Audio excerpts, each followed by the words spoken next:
동굴에서 벗어나는 길이란 제목으로 하나님 말씀 증거하도록 하겠습니다. 인생을 살다 보면 동굴 체험할 때가 있습니다. 어떤 때냐면은 길을 잃어버렸고 한 치 앞도 안 보일 때가 있습니다. 또 주변에 있는 측근들, 친구들 다 떠나가 버리고 홀로 있을 때가 있습니다. 멀쩡한 날에 갑자기 불행이 엄습할 때가 있습니다. 황당합니다. 막막합니다. 배신의 경험도 있고 이별의 경험도 있고 혹시라도 지금도 이게 동굴 한가운데 계신 분들이 있다고 생각을 합니다. 점점 깊은 동굴로 들어가게 됩니다. 빨리 빠져나와야 됩니다. 오늘 주제는 이겁니다. 어떻게 하면 이런 깊은 동굴에서 빠져나올 수 있는가. 다윗이 이런 체험을 했거든요. 그 길을 한번 찾아봤으면 좋겠습니다. 1절 보니까 다윗이 그것을 떠나 아둘람 굴로 도망했다 이렇게 얘기를 합니다. 사울 왕에게서 쫓긴 거죠. 그래서 막막하니까 적군인 블레셋의 진영으로 도망을 쳤습니다. 잘못된 판단이라는 거 금방 알았죠. 그래서 미친 척하면서 간신히 겨우 도망쳐 나왔습니다. 아마 그때 상황이 지푸라기도 잡는 심정이었을 거라고 생각을 합니다. 또 믿음이 없는 거죠. 하나님 의지하지 않고 인간의 힘을 의지하려고 하는 발버둥, 다 부질없는 짓이었습니다. 어쨌든 간신히 모면하고 도망쳐 나왔던 곳이 아둘람입니다. 이름이 피난처란 뜻이에요. 아둘람, 피난처.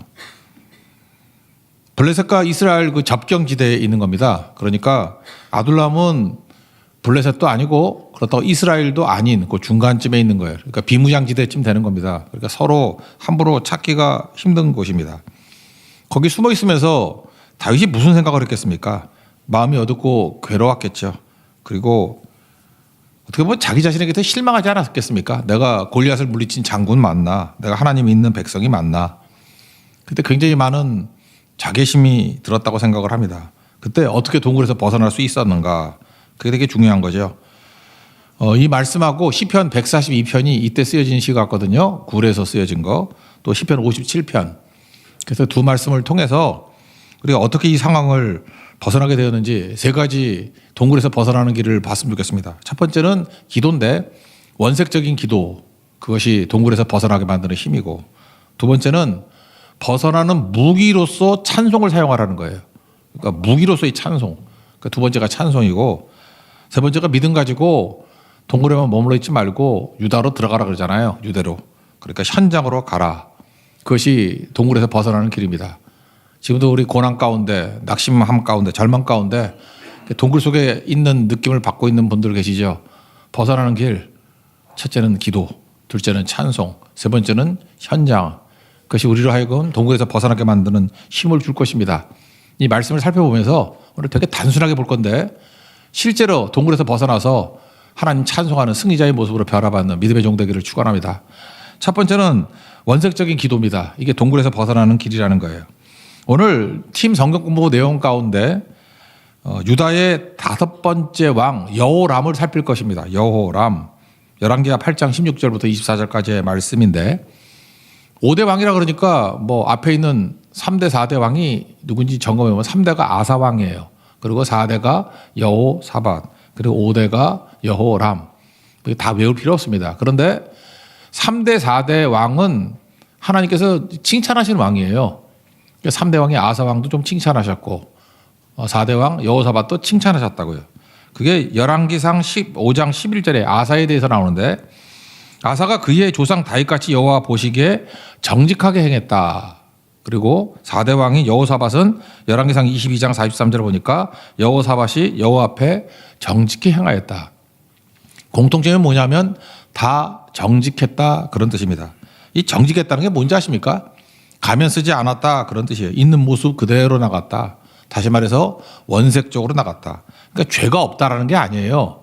죄가 있고 허물이 있지만 이들은 하나님 앞에서 가면 쓰지 않고 있는 모습 그대로 나갔다. 그걸 뭐라 그래요? 정직하다. 이렇게 표현했다는 것입니다. 예수님께서 제자 마태를 부르실 때 마태가 그 세리잖아요. 사람들이 뭐라고 그러니까 예수님이 이렇게 말씀하십니다. 마가복음 2장 17절 보니까 건강한 자에게는 의사가 쓸데없고 병든 자에게라야 쓸데 있지 않냐. 나는 의인을 부르러 온 것이 아니라 죄인을 부르러 왔다. 그러니까 마태에 대해서 자꾸만 뭐라고 그러니까 예수님이 이렇게 말씀하셨습니다. 마태는 내가 왜 제자로 부르는지 아냐. 쟤는 죄인 의식이 있어. 그리고 쟤는 병자 의식이 있어. 그래서 내가 저 사람을 구원하고 내 제자로 삼으려고 그러는 거야. 이때 하신 말씀이거든요. 근데 그게 정직한 모습이죠.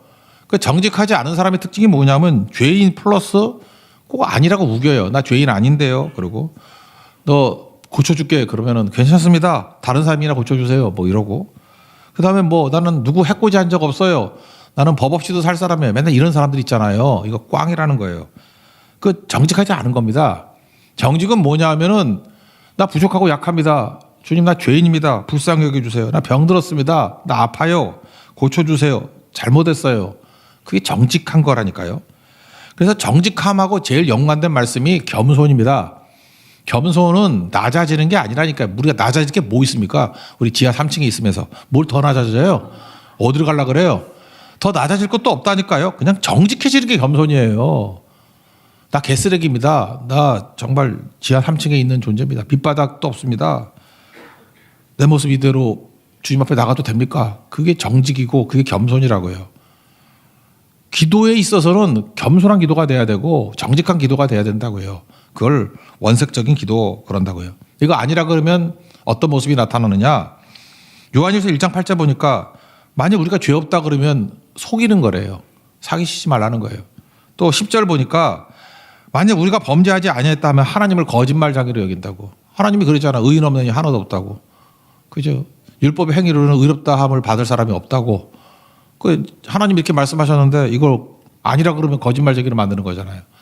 다 우리 죄인들입니다. 우리 소망 없는 존재들이에요. 그거를 인정하는 거, 그것이 속이지 않는 것이고 하나님을 거짓말쟁이로 만들지 않는 거라는 것입니다.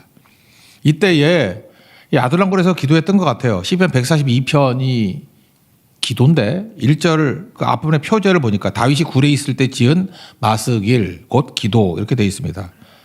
되게 솔직한 기도를 합니다. 그리고 정직한 기도를 합니다. 가면 벗은 기도를 해요. 그래서 원색적인 기도 이렇게 얘기를 합니다. 우리는 기도를 할 때 기도를 되게 어렵게 생각을 해요. 그래서 뭐 거창한 기도만 기도인 줄 알고 너무 근사한 기도만 기도인 줄 알고 듣기 좋은 소리만 하는 게 기도인 줄 아는데 아니거든요. 그냥 있는 모습 그대로 나가는 거예요. 그대로. 조금 전에 찬양이 있죠. 너 예수께 조용히 나가 내 모든 짐 내려놓고 주 예수께 조용히 나가 내 마음을 쏟아놓으라. 이 마음을 쏟아놓는다. 이걸 뭐라 그러죠? 이거 토로하는 거죠. 토로. 한나도 그랬잖아요. 내가 술 취했다 그러니까 아닙니다. 내가 하나님 앞에 내 심정을 토할 뿐입니다. 토로할 뿐입니다. 정직하게 나간다 그런 거죠. 그래서 기도는 사실 배울 것도 없어요. 그냥 여러분 말할 줄 알면 기도 다 할 수 있는 거죠. 내 마음을 그대로 묘사하는 거예요. 주님, 내가 되게 서럽습니다. 주님, 뭐 예를 들어서 한나 같으면 아들 없어가지고 맨날 이거 어려움 나갑니다. 아들 주세요. 그게 기도라고요. 뭐 병든 사람 있습니까? 나 지금 암에 걸렸습니다. 주님 고쳐주세요. 나 가난합니다. 돈 주세요. 예수님도 그렇게 기도했잖아요. 겟세마네 동산 기도에서 괴로우셨는가 봐요. 그죠? 인간적인 예수님의 모습으로. 웬만하면 이 잔을 내게서 옮기시옵소서. 그리고 한참 기도하고 난 다음에 성경에 붙어 있지만 나의 원대로 마옵시고 아버지의 원대로 되길 원합니다. 그지만 시작은 뭐였어요? 이 잔을 내게서 옮기시옵소서. 이게 무슨 뜻입니까? 뭐 당시에 그 말을 멋있게 한 거지. 힘들어요. 그죠? 힘듭니다. 정말 짐이 무겁군요. 그런 거죠.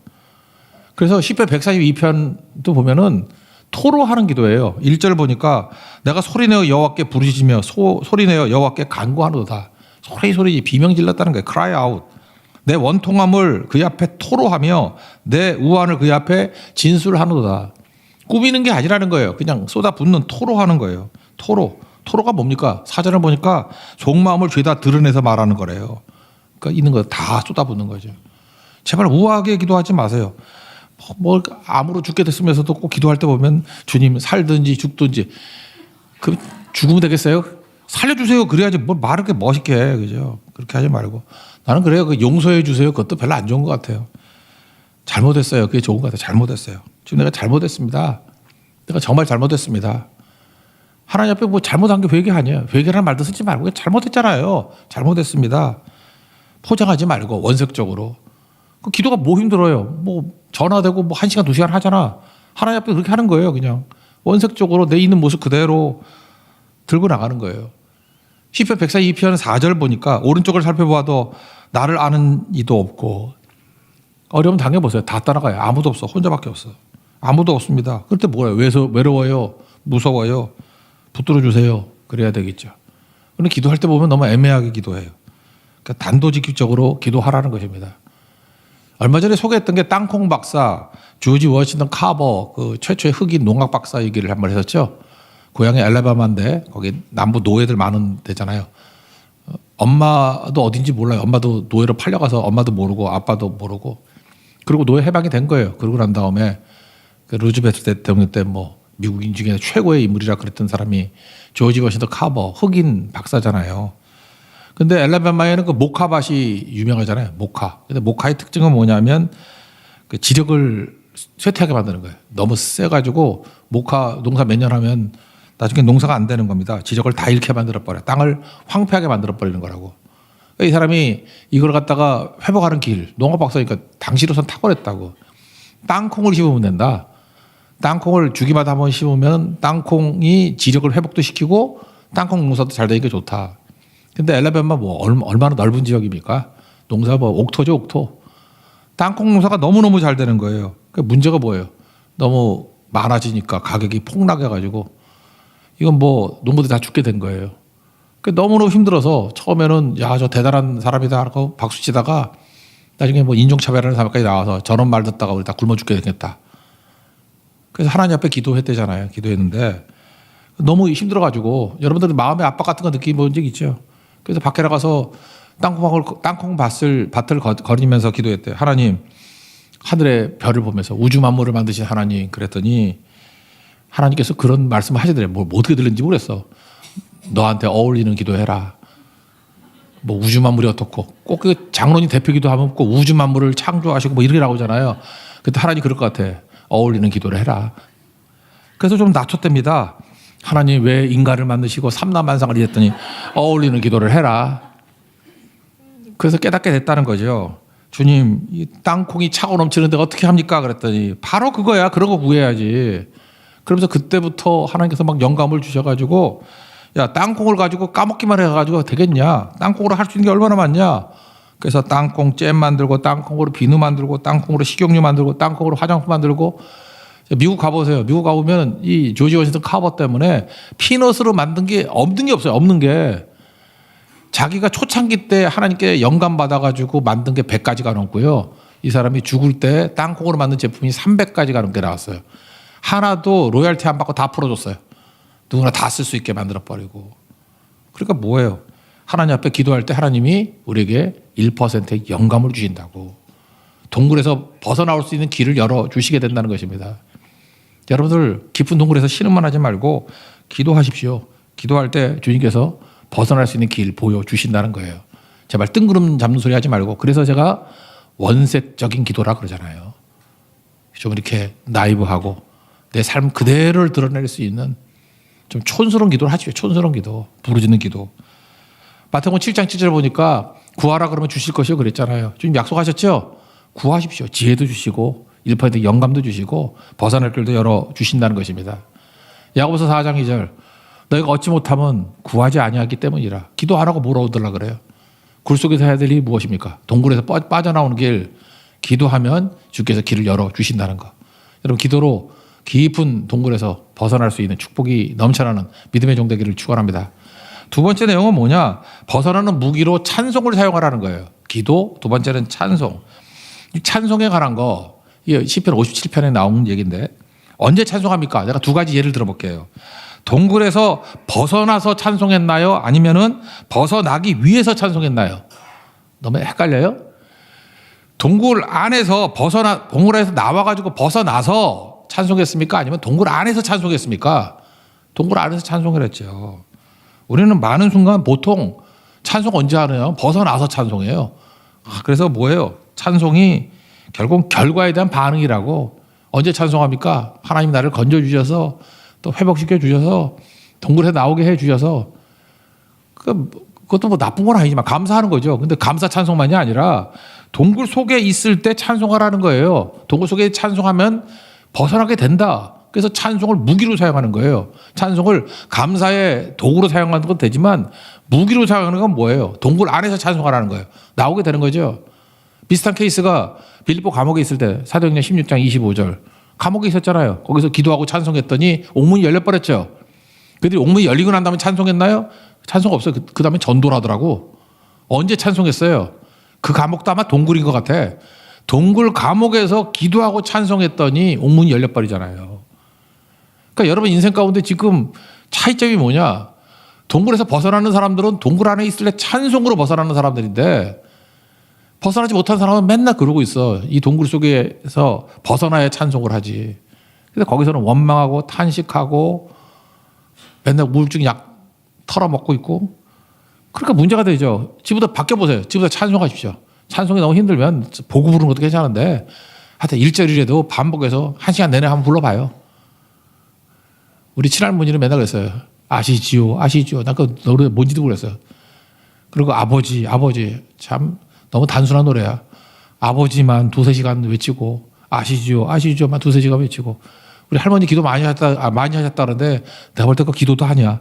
아버지 2시간 아시지요 2시간 그리고 4시간 기도했대. 나도 하겠다 진짜.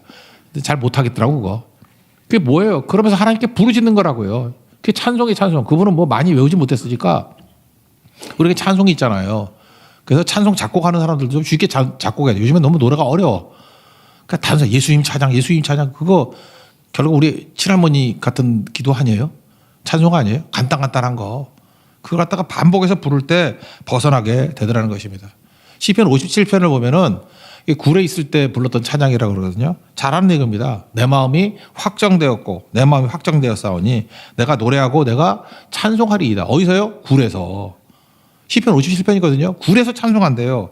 내 영광아 깰지어다. 비파와 수금아 깰지어다. 내가 새벽을 깨우리로다. 새벽이 와서 찬송한 게 아니죠. 한밤중에 찬송을 했더니 새벽이 온대. 새벽이 안 오니까 막 새벽을 깨운대. 새벽아 깨야지. 새벽아 일어나야지. 새벽아 와야지. 새벽을 깨운대요. 새벽을. 한밤중에 기도해서 새벽이 오게 만들어버린다. 대단한 찬양 아니에요? 그러니까 언제 찬송해야 되는 겁니까? 한밤중에 찬송해야 된다는 거예요. 내가 만민 중에 주께 감사하며 문나라 중에서 주를 찬송하리라. 내가 만민 중에 찬이 그 다음 나오잖아요. 그러면서 가장 영광스러운 찬양, 가장 영광스러운 고백이 이때 나오더라는 것입니다. 여러분도 지금 인생 가운데 동굴 한가운데 계십니까? 기도하고 찬송하십시오. 찬송하세요. 특별히 찬송. 찬송하면요 어두운 분위기가 다 사라져버리고 아프던 머리가 상쾌해질 것이고. 해보세요. 다윗이 이 하프로 찬송하고 연주했을 때 악령이 쫓겨나갔잖아요. 사울의 악령. 여러분 집안이 왜 이렇게 어두컴컴한지 알아요? 제발 그 커튼 닫아놓은 거 다 좀 열어놓고 꼭 망할 놈의 집에 가보면 꼭 그 커튼 껌껌하게 해라. 집안을 껌껌하게. 그냥 다 커튼 치고 창문도 좀 열고요. 그리고 집안에만 있지 말고 교회 좀 뛰쳐나와서 예배 좀 드리고 찬송할 때요. 찬송도 못하는 사람이 있어. 입만 이렇게 립싱크 하는 사람이 있어. 요즘에 립싱크하면 가수도 쫓겨나요. 또 예배를 립싱크를 해. 그죠? 금붕어예요? 금붕어냐고? 이러고 있어요? 찬양을 해야지. 찬양을 할 때 일어나게 된다는 것입니다. 여러분 그 빌립보 감옥에 있을 때 바울과 실라가 립싱크 했나? 바울은 부르고 신라의 달밤하면서 이렇게 립싱크 했나? 아니잖아요. 찬송했을 때 죄수들이 듣더라 그러잖아요. 들을 정도는 둘이서 얼마나 열심히 이 사람들 한국 사람이 박수 치면서 찬송해 진짜 박수 치면서. 그죠? 그럴 때 능력이 나타난다는 거예요. 여러분 동굴이 그거 아세요? 동굴하고 비슷한 데가 목욕탕 같은 데인데 옛날에 목욕탕에 대중 목욕탕 나도 가본 지 하도 오래됐는데 목욕탕에 갔을 때 사람 없을 때 내가 혼자 노래 부른 적 있어. 이야 노래를 너무 잘하는 거야. 왜냐하면 이게 공명이 되니까. 그죠? 내가 동굴에서 불러본 적이 없는데 동굴도 공명이 잘 되겠죠. 막 울리잖아요.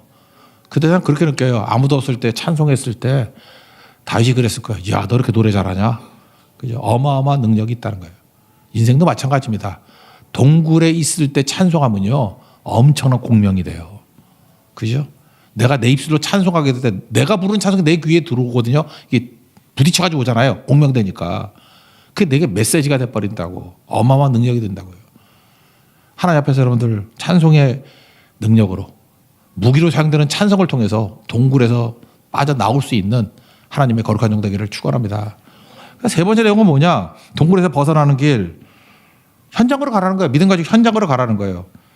골리앗과 승리했던 이유가 무엇입니까? 현장으로 갔으니까. 집에 있었으면 골리앗 어떻게 물리쳐요? 현장으로 가면 승리하는 거죠. 내일부터 대만 선교 떠나는데 사실은 최고의 승리를 맛보는 사람 현장 가는 사람이에요. 물론 뭐 중보기도 하는 사람도 뭐 현장에 있는 거겠지만 현장에 가서 부딪히는 사람만큼 강한 게 있어요.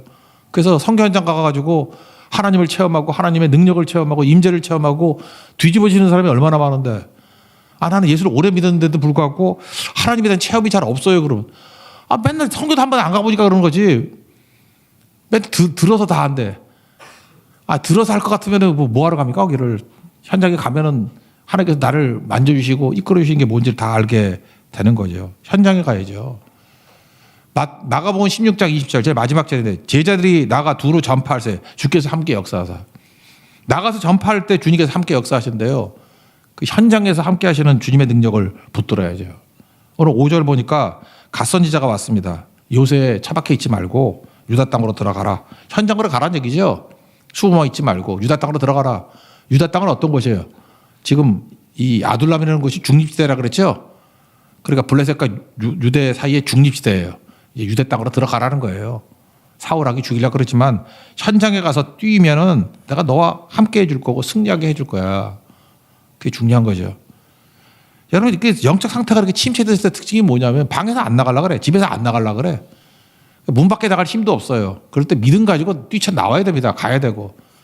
내가 볼 때 이번에 그 팬데믹 이후에 이 교회에 준 최고의 시험거리가 뭐냐 하면 온라인 예배, 그 말도 안 되는 예배. 그 집 안에서 차박해서 예배 드려봐요. 그 무슨 능력이 많아. 아무것도 아닌 거죠. 뛰쳐나와야죠. 뛰쳐나오는 거. 거기에 힘이 있다라는 거예요. 여러분, 그거 아니면 여러분 죽을 때까지 아둘람 굴입니다. 동굴에서 나와서 유다 땅으로 들어가라. 그때부터 진짜 왕으로서의 능력이 나타나기 시작한다는 거예요. 이게 중요한 거겠죠. 팀 켈러의 고통에 답하다라는 책이 있습니다. 거기에 앤디라는 여자분이 나오는데 3년 동안 같이 산 남편이 이혼을 요구해요. 청천벽력같이 이거 뭐 이런 놈이 다 있어. 결국은 소송까지 했는데 져서 이혼하게 됐습니다. 이제 미국 사람이니까 이게 반지를 끼고 있잖아요. 결혼한 사람들은. 반지를 빼야 될 때가 오는데 너무 슬프더라는 거예요. 이 반지를 빼는 게. 하나님 어디 계시나? 왜 내게 이렇게 큰 시련을 주시나? 너무 슬퍼서 반지를 못 빼겠더라는 거예요. 그래서 힘들 때마다 기도하고 찬송하라. 그게 생각이 나서 기도하고 찬송했더니 반지를 뺄 용기를 주셨대요. 그래서 며칠 머뭇거리다가 반지를 뺐습니다. 그때 마음 가운데 그런 기도를 했대요. 내가 이제까지 세상 남편에게 준 마음, 이제 반지를 빼는 걸 통해서 이제 끝내고 이제는 예수님을 나의 신랑으로 모시고 예수님만 바라보고 살겠습니다. 세상 끝날까지 예수님만이 나의 신랑입니다. 그리고 내일 가서 새로운 반지, 예수님 반지 끼고 예수님이 신랑이다 그러고 살겠어요. 그리고 예배 가고 모임 가고 기도 모임 가고 그랬대요. 그랬더니 그동안 이제 슬럼프에 빠져가지고 교회도 잘 안 나가고 했던 사람이 이제 예배도 가고 모임도 갔더니 거기 모임에 왔던 어떤 분이 오더니 그러더라는 거예요. 앤디 앞에 무릎을 꿇으면서 내가 어저께 기도하는 가운데 하나님께서 나에게 이런 감동을 주더라고요. 앤디를 만나라고. 만나가지고 네 반지를 주라고. 네 반지를 끼워주라고. 꽤 비싼 반지였대요. 네 반지를 주라고. 그래서 너무 감동이 강해가지고 와가지고 어젯밤에 기도 중에 예수님이 너 앤디에게 이거 전해주라고 그랬어. 그래서 이렇게 얘기합니다. 예수님이 전해주래. 너 사랑한다고. 예수님이 전해주래. 세상 끝날까지 너와 함께 한다고. 그리고 반지를 끼워줬답니다. 이 앤디는 그게 예수님의 반지라고 생각한 거예요. 거기서 회복이 된 거죠. 언제 회복이 된 겁니까? 현장에 갔을 때 회복된 거 아니에요. 예배 현장에 갔을 때. 죽치고 앉아있으면 평생 동굴이지. 그죠? 나는 버림받은 여자다. 나는 상심한 여자다.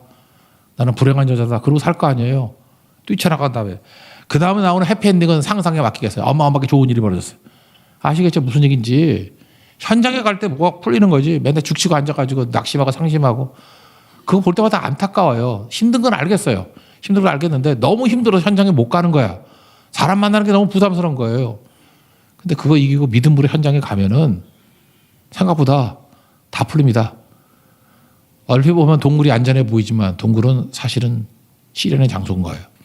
동굴에서 빠져나와야 됩니다. 현장으로 나가는 하나님의 종되기를 바랍니다. 그럼 결과 간단하게 세 가지만 보는데 세 가지 결과예요. 하나님이 회복시켜 준다고요. 동굴에서 나오니까 회복시켜 주는 게 뭐냐? 첫째, 가족의 회복이에요. 1절 하반절 보니까 그의 형제와 아버지의 온 집이 듣고 그리로 내려가서 그에게 이르렀고. 여러분, 생각보다 그 다윗의 집안이 콩가루 집안인 거 아십니까? 모르세요?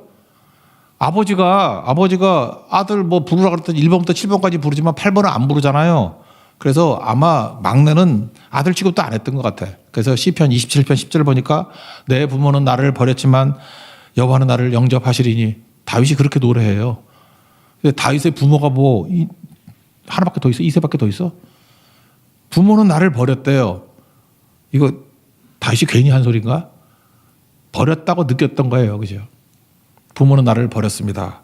근데 여기 보니까 부모님 모압 미스베에 가서 모압 왕에게 맡기는 거 나오잖아. 왜 모압으로 갔을까요? 이유가 뭐죠?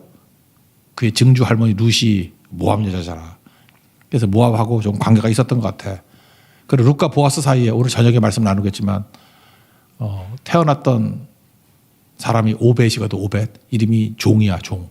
노예. 이 시 같으면 이 노예. 어떤 이름을 그렇게 지었어. 오벳. 오벳이 누구예요? 오벳이 이세를 낳았거든요. 이세가 다윗을 낳았으니까 다윗의 할아버지. 여기 온 가족이 피난 갔다 오는데 얘네들 오래 살았잖아요. 이세가 안 죽었을 것 같아. 아니, 이세가 아니라 그 오벳도 안 죽었을 것 같아. 몰라 죽었는지도. 제 느낌에 그래요. 그 할아버지 오벳도 같이 간 것 같아 거기. 그죠? 이 아둘람 고레에 처음에 있을 때. 온 가족이 다 회복이 됐잖아요. 특별히 그 큰형 엘리압 골리앗 물리칠 때 전쟁 구경하러 왔구나 하면서 얼마나 속을 뒤집어놨어요. 그 다윗이 말도 안 하잖아. 그죠? 아마 사이가 안 좋았을 것 같아 그때. 근데 여기 형들도 다윗하고 화해하려고 화해한 게 아니라 다윗 형제들 다 죽여버린다. 연좌제로 다 죽인다 그랬을 거 아니에요 옛날에. 그러니까 다 일로 기어 모인 거예요. 고난이 깨진 가정을 하나 되게 만들었습니다. 여러분 그래요. 우리 인생 가운데 동굴 체험이 나쁜 것만 생각하지 마시고요. 우리에게 무너지고 깨진 것들을 오히려 회복시키는 능력이 있다고. 여러분의 깨진 가정의 문제들이 이런 동굴 경험을 통해서 회복될 수 있는 은혜의 역사가 나타나기를 축원합니다. 그리고 또 하나가 뭐예요? 중요한 사람들이 막 모여들어요. 사람들이 회복이 되기 시작한다고요. 아까 그 142편 얘기를 했죠. 오른편에 아무도 없습니다. 나는 외로워 죽겠습니다. 그랬잖아요. 시편 142편 4절에. 근데 사람들이 몰려드네. 400명이나. 여기 보세요. 2절 하반절. 그와 함께한 자가 400명가량이더라. 동굴도 엄청 컸는가 봐. 400명이 와서 어떻게 거길 사람들이 400명이 와? 여러분 아둘람 동굴에 400명이 모였다는 얘기는 서울에서 모였다 그러면 한 4만 명쯤 모인 거예요. 그죠? 거기 찾아가게 되는데 사람들만 몰려오기 시작했다는 거예요. 물론 누가 왔죠? 환난 나간 사람, 뭐 빚진 사람, 뭐 원통한 사람, 이렇게 루저들이 많이 온 거죠. 근데 이런 사람들이 와가지고 딱 변화가 되지 않습니까? 그러니까 다윗이 여기 보니까 환난 당한 사람, 빚진 사람, 원통한 사람, 이게 사실은 이런 사람이 모였지만 이런 사람들이 모이게 됐던 이유가 뭐죠?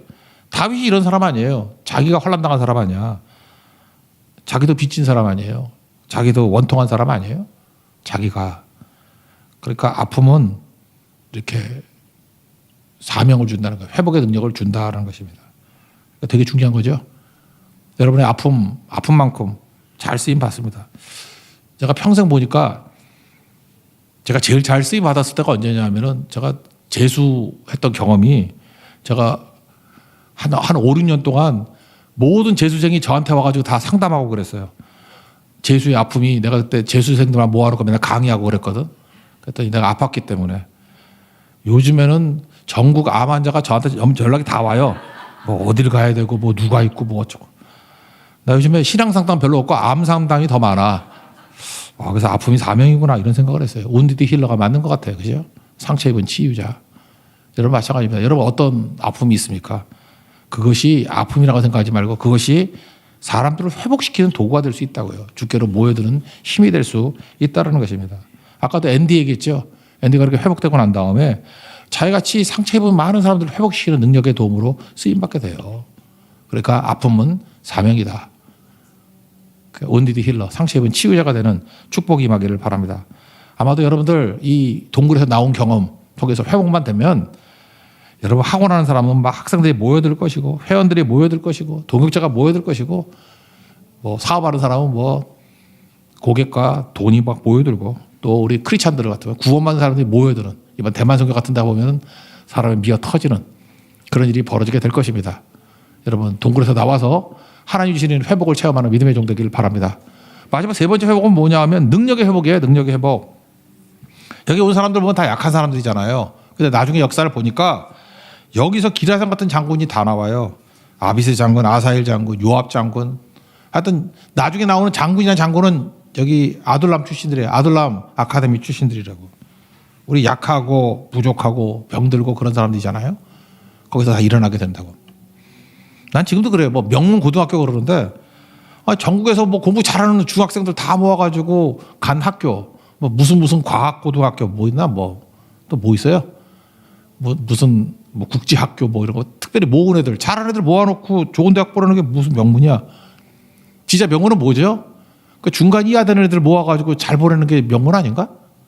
안 그래요? 교회는요 그런 곳이에요. 잘하는 사람 모아놓고 더 잘하게 만드는 게 아니고 여기 보니까 환난당한 사람들, 빚진 사람들, 원통한 사람들 그러니까 평균 이하의 사람들이 다 모였어요. 우리 교회가 그런 거 아니에요? 죄인들, 병자들 모인 거 아닙니까? 근데 그들이 장군 되는 거예요. 그들이 승리자 되게 만드는 거라고. 여러분 낙심하지 마십시오. 주님께서 우리 붙드시면 다 되는 거예요. 이 똑같은 말씀이 고린도전서 1장에 나오잖아요. 26절 너희 부르심을 봐라. 지혜로운 자가 많지 않냐면 없다는 뜻이에요. 문벌 좋은 자가 많지 않냐. 없다예요. 없다. 잠깐 빙비 돌리지 말고 직설적으로. 없잖아. 그래서 하나님이 주로 어떤 사람이냐. 미련한 사람, 약한 것들, 천한 것들, 멸시받는 것들, 없는 것들 다 우리 아니에요? 그래서 강하고 있고 뭐 이런 사람들을 다 패하게 만들어 버리신대요. 그래서 아무 육체도 하나님 옆에서 자라가지 못하도록. 그게 고린도서 1장에 나오는 내용 아닙니까? 그게 아둘람입니다. 오늘도 주님께서 우리를 회복시켜서 내가 아무리 약하고 부족하다 할지라도 힘들고 지쳐있다 할지라도 내 자신이 부끄럽다 할지라도 우리가 동굴에서 나오는 그죠? 이 원색적인 기도 또 무기로 사용된 찬송 그리고 현장으로 들어가는 마음 그리고 우리를 강력한 종으로 이렇게 세우실 것입니다. 오늘도 그 은혜를 체험하는 믿음의 종 되기를 축원합니다. 자리에서 일어나겠습니다. 힘들고 지쳐 전하였습니다.